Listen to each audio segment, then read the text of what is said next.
In this After Effects tutorial, we're going to talk about mask interpolation. And what that means is when one mask turns into another mask or the points switch position and properties. So let's get to it.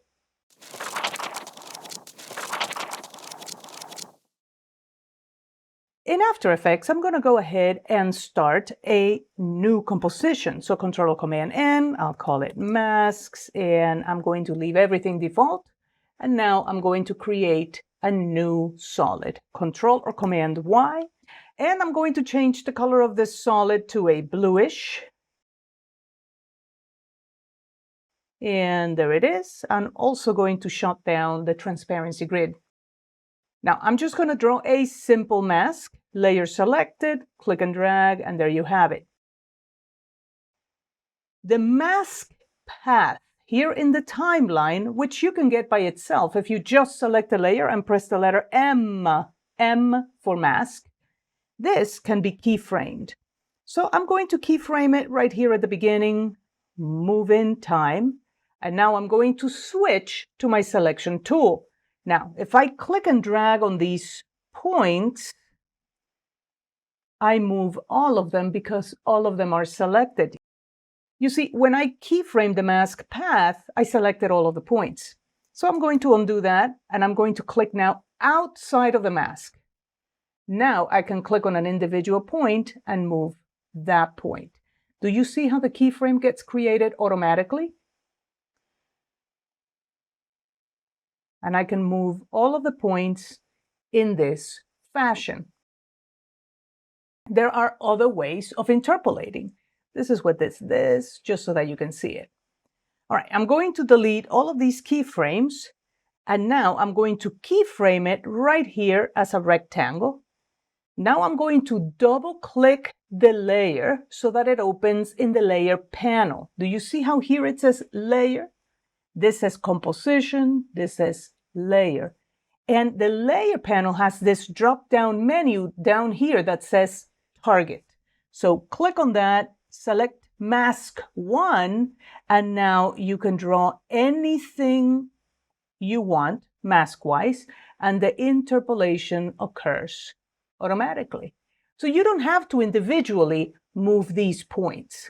All right, now I'm going to delete the mask, and in fact, I'm going to delete the layer, and I'll go back to the composition. And now I'm just going to type, say 1, 2, 3, and I'll make these a little bit bigger, just so that we can see them better.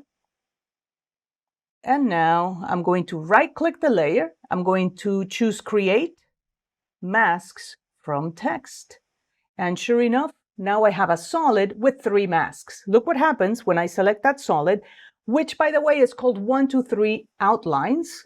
So M for mask, and I have now 3 masks. 1 for the 1, 1 for the 2, and 1 for the 3. And now I can delete the text layer. I only wanted it to get the masks. So I want for the number 1 to turn into the number 2, and then for the number 2 to turn into the number 3.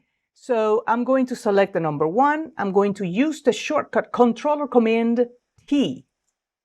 And now I'm going to move this mask on top of the number 2. And I'm going to do the same with the 3. And I'm just going to move it on top so that all 3 of my masks are one on top of the other.